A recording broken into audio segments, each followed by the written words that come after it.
There are certain countries where cricket hasn't reached, and that is the effort which both me and Shane we are trying to explore.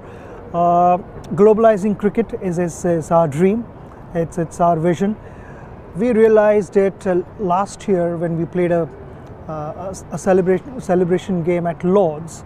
The retired cricketers post-match realized that the passion for the game is still alive, and why not use that energy somewhere where it's constructive and we feel satisfied. That's the reason we started thinking, why not travel around the world to the places where live cricket has been deprived.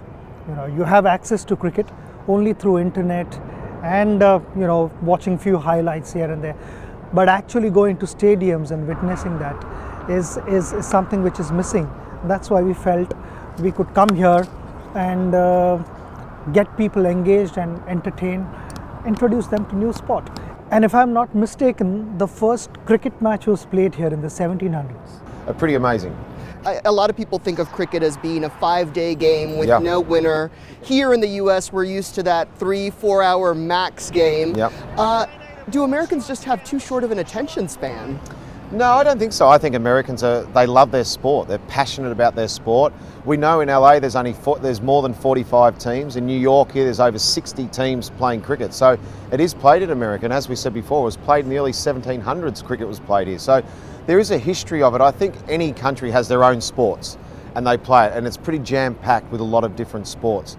But there is so many expats here that live in America. There's also a lot of Americans here that I think will actually enjoy 2020. This is a 3-hour game.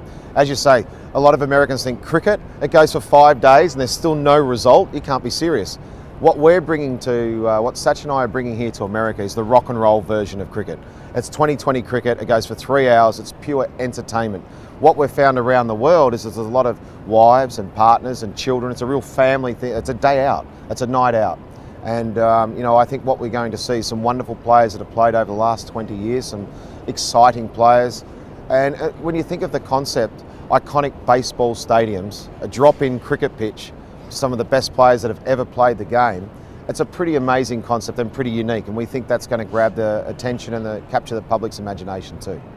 Millions of fans here in the US and Canada. You've got sponsors for these All-Star games like MasterCard, State Farm, and Pepsi. Is corporate America not quite getting it yet? Because in other parts of the world, you have many, many more sponsors for these sorts of games. You can only have X number of sponsors on your t-shirt. You can't have more than that. It's a cricket match, not a circus. Yeah, so exactly. We would, yes, there were a lot of sponsors who've shown interest, but we need to consider the best offers, and also to have the companies like Pepsi, MasterCard, Citibank, State Farm, Oxygen. These are all well-reputed companies, and to have them on board it's fantastic. And they help too. These things just don't happen. You need those sponsors so we can go out to the communities, we can go and see the kids, we can give coaching clinics, and we can do all those types of things and spread the word of cricket. And those things happen. We've got to get the players here. There's lots of things that happen. So we're very lucky that a lot of these great sponsors have come on board. So 3 matches in this series across the country. Will we see more cricket in 2016 here in the US? Yes, we would like to come back here. And as you asked us earlier that, would we get more sponsorship deals? It's not about how many deals we get, it's about how many hearts we can win here. We'd like to win hearts here and come back again, because the whole idea is to globalize cricket, get people more engaged and more involved in cricket. If we come here next time and we spot an American kid who has a cricket bat in his kit bag alongside a baseball bat, that would mean a lot to us. 100%.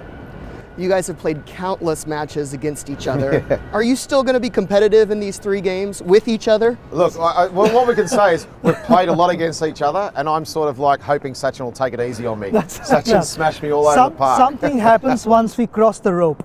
Once we cross the rope and we are out to compete, something happens, and all the 28 players who are here, once you cross the rope, you're going to get competitive. Game and on. that is what people want to see. We don't want to disappoint them. Yeah, there'll be competitive matches, that's for sure. You cross that white line and you play something for 20 years and you've, I suppose, been some of the guys here the best there's ever been, I promise you that it'll be game on for sure. Shane, Sachin, thank you so much for your time. We appreciate it. Pleasure, thanks for having us. Thank you. In limited overs internationals, and here he is.